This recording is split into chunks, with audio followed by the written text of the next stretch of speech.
Hello, gorgeous, and welcome back to your two-part video series on how to recognize when you might have some gut health issues and what you can do about it. And in this short video, I'll be running through all of my resources and sample foods that we use in a protocol for gut health. So I hope you enjoy. Thank you. But these are some of the resources that I have read and I like. So I'm sorry, this filming thing. So this is a decent, this is all well-researched, by the way. So that's a good one there. You know, we have, he's quite popular and has an entire protocol in here. So if this, again, is something that you feel like tackling on your own, this is a resource that you could have a read of at least and get some basic general knowledge. I love this book. I'm only like a quarter of the way through it, but it is fascinating. And he has a thyroid book as well. So if you're having thyroid symptoms, but your doctors keep saying that you are fine, pick up his other book. It's, you know, it's something like, why do I have thyroid symptoms if my tests are normal or some... Anyway, Google his name and you'll find the book. Okay. Once again, why isn't my brain working? You know, like page upon page upon page of neurological disorders that are then linked to, you know, leaky gut, intestinal issues, absorption issues. If you're not absorbing your B vitamins, you're going to have a lot of neurological issues. Oh, and then this one, which I showed you already. This book is kind of cute. I've been reading it, you know, just picking it up and reading it. And she's got like a bunch of like super cute kind of cartoons in there. She looks super young. I haven't Googled her yet. But anyway, another interesting book if you want to understand the whole digestive system from top to tail in a non-science way. So it's actually quite cute and fun to read. Liz Lipinski is another kind of expert in this digestive space. And, you know, her book as well has these symptom forms in the beginning, and then she goes through like the digestive system. Again, another really well-researched book. And then if you suspect that you might have candida, I'm a big fan of Ricky Heller. She went to the same school I did.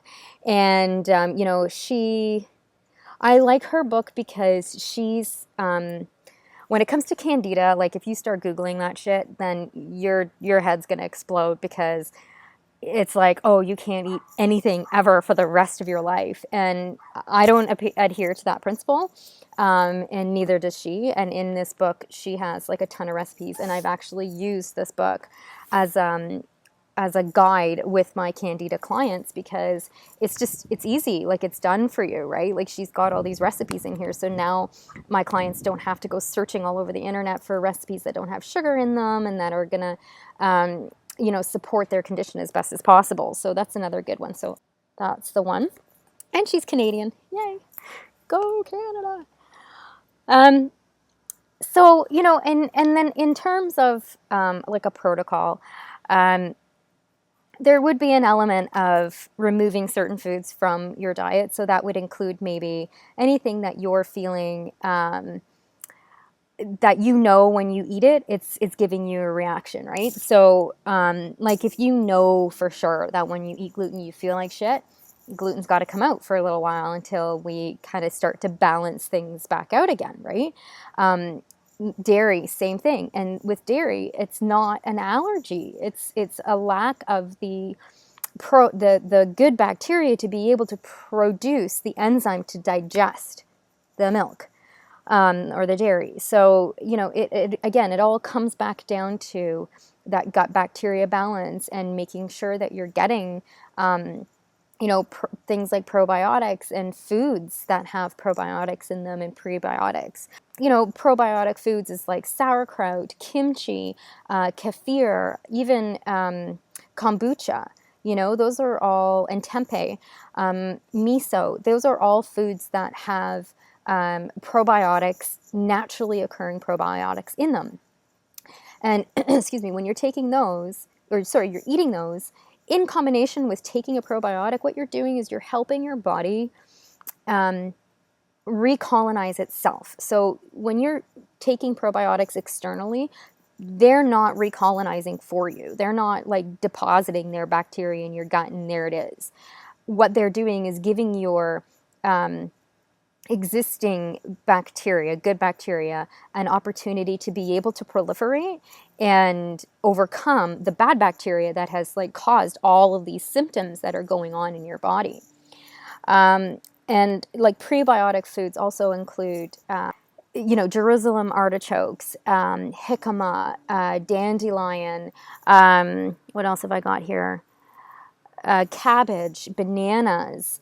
And then you want to make sure that you're getting glutamine-rich foods too, so that, or a glutamine supplement. So that can also include cabbage juice and potato juice, and grass-fed animals as well. They have glutamine, but again, you need the probiotics to be able to help convert those foods into the glutamine. So, I wish there was a simple, easy, do this and you're cured kind of answer. But it doesn't work like that. It's a very complex system, and you have to look at the entire individual. I haven't even gotten into stress. I haven't even gotten into, all the other things that we could possibly look at in terms of your lifestyle, antibiotic use, any of that stuff, right?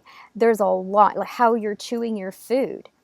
If you're drinking with meals, there are so many things to look at when it comes to gut health that if I were a person today with my gut health issues, I would just be like, this is too much. I can't handle this. And at the time when I found out I had candida, I had a practitioner and she just told me what to do and I did it and it was all good. And now my symptoms are pretty much gone. I would say like 90% gone. It's a work in progress still. But at least I don't look like I'm 6 months pregnant after I've eaten a meal, and at least I can string a thought together, and my joint pain is completely gone, and I don't get migraines anymore, and all the symptoms that I had that were associated with how I was eating, what I was eating, and my gut health as well. So I know this is a little bit long, but I hope that you got something out of it at least. And if you have to, watch it again, do that. Don't hesitate to ever connect with me. You can email me at krisha@krishayoung.com. Pardon me. I'm so sorry. I should say, another thing that I used to get a lot is strep throat. Constantly got strep throat. It was like few times a year I was getting strep throat. And that's a big sign that you have either like candida or some sort of bacterial imbalance or yeast imbalance in your body. So something else to think about. Anyway, so if you want to connect with me, it's krisha@krishayoung.com, or you can go to krishayoung.com, my website, and check out my blog and all the other fun stuff over there. I've got videos and things like that. Or if I have posted this in a Facebook group, then by all means, please tag me, ask me questions. I love talking about this, as you can tell. I am a certified registered holistic nutritionist and have studied this extensively. I am also in the process of going through a gut health certificate program as well. It is a big passion of mine, and I want to try to help people as much as possible with this area, because I realize how complicated it is, and that doctors, like I said in the beginning, the medical community is a little bit slow on the uptake right now in terms of this. And having somebody who can kind of help guide you along the way, along with your medical doctor, will get you results like 150,000 times faster than if you were just to do it on your own. So those symptoms that I named at the beginning, it's not just that. This is also for serious conditions, like people with autoimmune disease and fibromyalgia, chronic fatigue syndrome, things like that, diabetes even, obesity. People who are obese produce their own special sort of bacteria. There's a big picture here, and I am more than happy to talk about it. I am more than happy to help you about it. And yeah, I think that's enough for now. So thank you so much for sticking out to the end. And like I said, if you have any questions, reach out to me anytime.